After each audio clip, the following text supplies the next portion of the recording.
आज बऱ्याच दिवसानंतर मी एक मोठा व्लॉग करते. आज आहे नागपंचमी आणि नागपंचमीच्या तुम्हाला खूप खूप शुभेच्छा. आणि मी चालले मम्मीकडे. हे थोडंसं सामान आलंय गावाकडून, तर ते देण्यासाठी. तर त्यामध्ये काय आहे ते मी जाऊनच दाखवते. मम्मीकडे जाऊनच. आणि एक स्पेशल पदार्थ बनवणार आहे आज नागपंचमी निमित्त, तर तो पण दाखवते. चला, इथे आहे माझी गाडी. घाण झाली आहे खूपच पावसामुळे. किती वेळा वॉश करायची, सारखं वॉश केल्यावर पण रस्ट पकडतं. ही माझी आऊस. कपडे मॅचिंग घातलेत. मोनिका आली, ती बनवते, व्हिडिओ बनवते. हे माझ्या भावाचे मेडल्स आहेत. फुटबॉल प्लेअर आहे तो. ते 500 रुपयावरून नाव नोंदवायचं असतं. चला पातोळ्या बनवूया.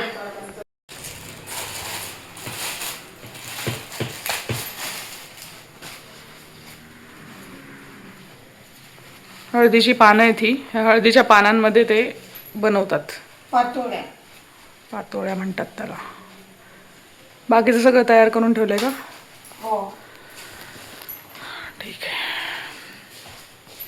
अशी पानं स्वच्छ धुवून घ्यायची. गावाकडून आणलेली पानं आहेत ही ॲक्च्युली.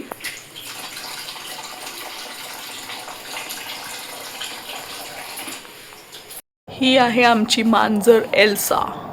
डोळे घाण झाले तिचे. इकडे बघ, इकडे बघ.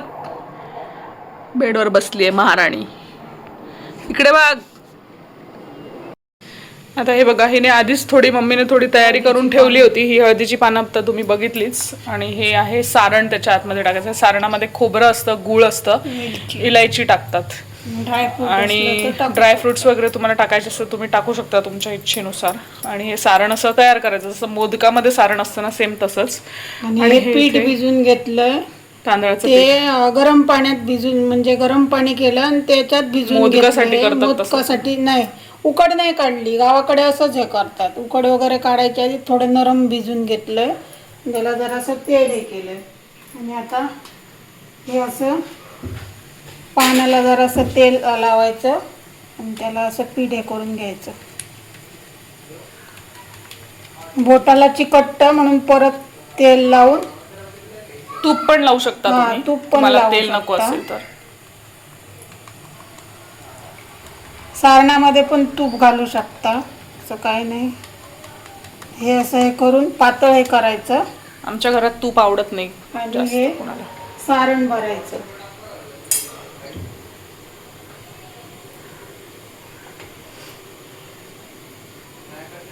हे असं सारण भरलंय आणि हे असं दुडून घ्यायचं.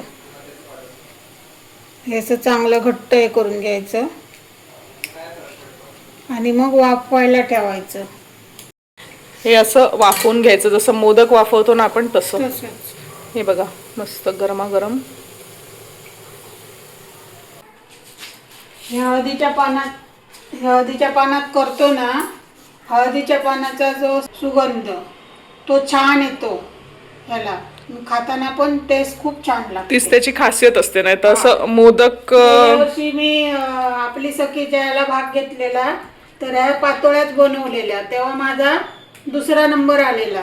आणि हळदीची पानं इथे मिळत नाही. कुणीतरी गावाकडून येणार वगैरे असेल तर मग कुंडीत लावली. त्याच्यामुळे मी ते मागच्या वर्षी कॉम्पिटिशन मध्ये भाग घेतलेला, तेव्हा बनवलेलं. ते 2रा नंबर आलेला माझा. माझी मावशी वगैरे आहेत तिकडे. ते लोक त्यांचे घर रो हाऊसेस आहेत ना, तर ते लावतात झाडं वगैरे असे.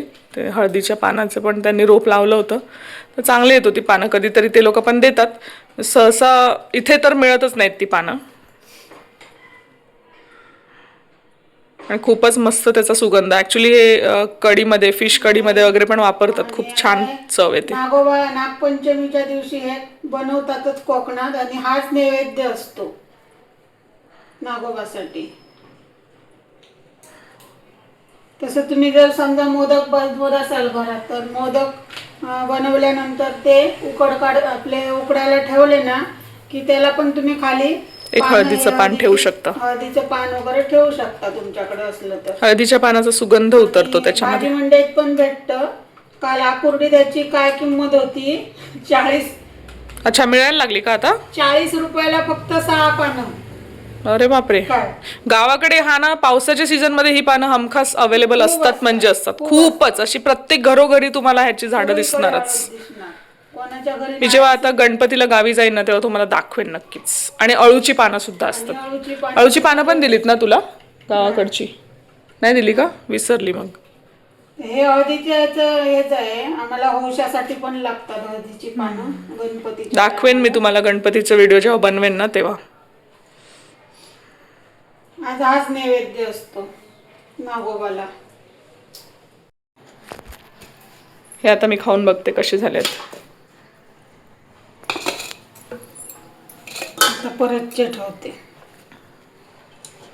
Second round.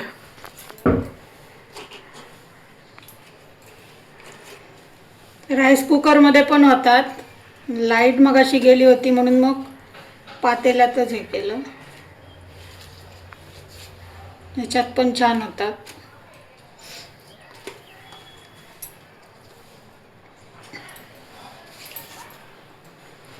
किती मस्त दिसतंय व्हिडिओ मध्ये ते.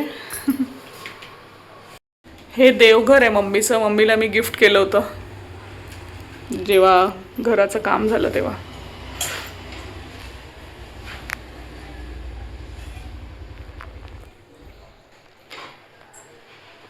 देवाला नैवेद्य ठेवते.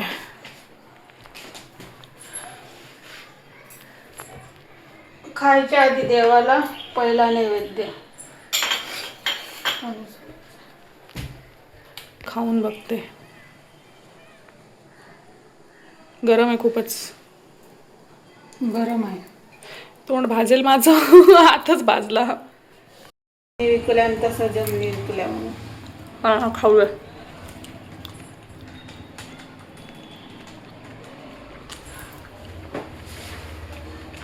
चांगले आले. एक नंबर. पारी पातळ करायची पिठाची.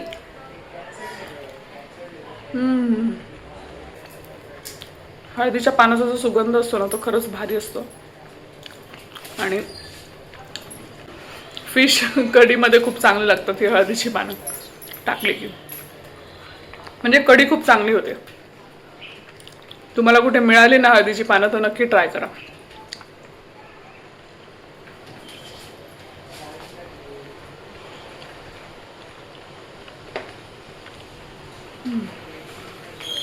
भारी झाले. सारण तर खूपच मस्त झालं एकदम. पारी पातळ केली ना की छान लागतं. जाड असली तर मग पीठ लागतं त्याचं. हे बघा अशी हळद लावली. जाळी येते त्यामुळे दिसतंय. लोकांच्या घरातलं दिसेल नाही तो उगाचच. हे बघा ही हळदीची पानं आहेत. काय काय काय खाना बोल. तवा ठेवायचा नसतो कोकणात. आजच्या दिवशी तवा ठेवत नाही. म्हणजे चपात्या भाजायच्या नाही, म्हणजे तव्यावर काही करायचंच नाही. तवाच ठेवायचा नाही कारण त्याला नागाची फणा समजतात म्हणून ठेवायचा नाही असं म्हणतात. तसंच काही चिरायचं नाही, कापायचं नाही, खोदकाम करायचं नाही. त्याच्यामुळे नागाला दुखापत असं म्हणतात. शेतकरी पहिले करायचे ना, मग शेतकरी पण तेव्हा आता नांगरत वगैरे नाही ह्याच्या दिवशी, नागपंचमी दिवशी. नागपंचमी हे कोकणातल्या सगळ्या प्रथा आहेत. तसंच कोकणात आमच्या असं मूर्त्या असतात नागोबाच्या, त्यात पुजतात. असे आपलं चित्र वगैरे आणून नाही करत. मातीच्या हे असतात, मूर्ती असतात. आणि कसं आहे आमच्याकडे म्हणजे कोकणात आता ज्या पद्धती फॉलो करतात त्या आम्ही थोड्याफार इथे करण्याचा प्रयत्न करतो. जितकं जमेल तितकं. गावाकडच्या सारखं सगळं नाही जमत पण जेवढं जमेल तेवढं नक्की करतेच. म्हणजे इकडे जे काय असेल ते. चल मी जाते घरी. झालं माझं खाऊन. देते का मला न्यायला? तिकडे माझ्या घरी पण बनवले असतील माझ्या सासूने.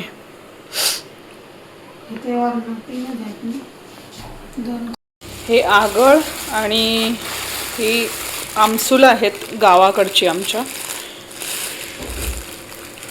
माझ्या सासूबाईंनी आणली होती. हे बघू शकता तुम्ही. ही म्हणजे अगदी फ्रेश आहेत ही.